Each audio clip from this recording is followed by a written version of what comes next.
ঈদের দিনে কুরবানি দিলেই কি কুরবানি কবুল হয়ে যাবে? না, কুরবানির কিছু শর্ত আছে।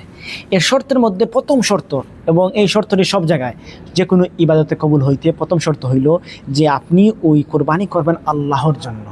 আল্লাহ বলে ফাসাল্লি লিরাব্বিকা ওয়ানহার, যে তুমি আল্লাহর জন্য নামাজ পড়ো এবং আল্লাহর জন্য কুরবানি দাও। তাহলে কুরবানি যে আমরা দিব, আমাদের নিয়ত উদ্দেশ্য থাকবে আমরা আল্লাহর জন্য দিতেছি। এই কুরবানি একটা ইবাদত এবং এই কুরবানির মাধ্যমে আমরা আল্লাহর কাছে পৌঁছবো ইনশাআল্লাহ তাআলা। কিন্তু তার মানে আমরা বুঝলাম যে কুরবানি যখন আমরা দিব, আমরা মানুষকে দেখানোর জন্য দিব না।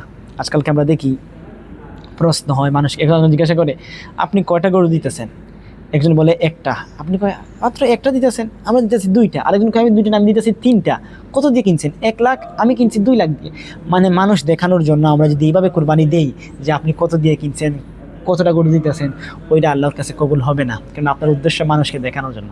কিন্তু যদি আপনার উদ্দেশ্য হইতে হবে আল্লাহর জন্য, তাহলে আপনার কুরবানি কবুল হবে। এবং কেউ যদি মানুষকে দেখানোর জন্য 5 লাখ টাকা দিয়ে গরু কিনে, আর কেউ নিজের জন্য আল্লাহর জন্য 50,000 টাকা দিয়ে একটা বকরি কিনে, তার ওই কুরবানি কবুল হবে, কিন্তু 5 লাখ টাকা কুরবানি কবুল হবে না। দ্বিতীয়ত, যদি গরু দেওয়া না যায় তাহলে গরুর একটা শেয়ার নেবেন।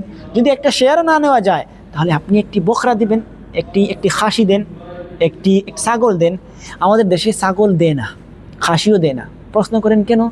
বলে দিতে হবে তো গরু, খাসি তো দিলে মানুষ কি বলবে, বলবে মানে খাসি দিতেছেন আপনি।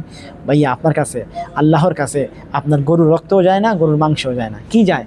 আপনার নিয়ত যায়। তাই আপনি কি নিয়ত দিয়ে দিলেন, ওইটা আল্লাহ চেক করবে। আপনি খসি দেন তো গরু দেন, যেটা আপনার ক্ষমতা হবে আপনি ওইটা থেকে দিবেন, গরু হোক আর খসি হোক। কিন্তু আপনি মানুষের জন্য কোরবানি দিবেন না, দিবেন শুধুমাত্র আল্লাহর জন্য কোরবানি দিবেন।